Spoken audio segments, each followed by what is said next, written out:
నీకు నువ్వే విమర్శించుకోవాలి. నాకు నేనే. విమర్శ అంటే ఏంటి?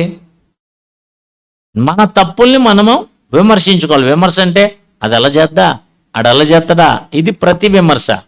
కానీ ఇక్కడ అలాగ విమర్శించుకోమంటలేదు, నిన్ను నీవే విమర్శించుకోవాలి. నేను దేవుని బిడ్డగా ఉండి ఇది న్యాయమేనా? దేవుని బిడ్డగా ఉండి లంచగొండితనాన్ని వెళ్ళొచ్చా?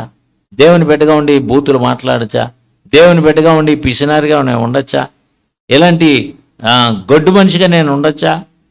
ఇది మంచిది కాదు అని విమర్శించుకోవాలంట మనం. హల్లెలూయా.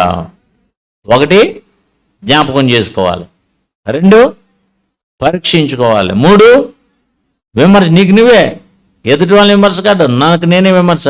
నేను ఈ సేవ సరిగ్గా చేస్తున్నానా లేదా, నమ్మకంగా చేస్తున్నానా లేదా? నేను అంటే ఉదాహరణ చెప్తున్నాను. మీరు దేవుని పని సరిగ్గా చేస్తున్నావా లేదా, సువార్త సరిగ్గా ప్రకటిస్తున్నావా లేదా, సువార్తకి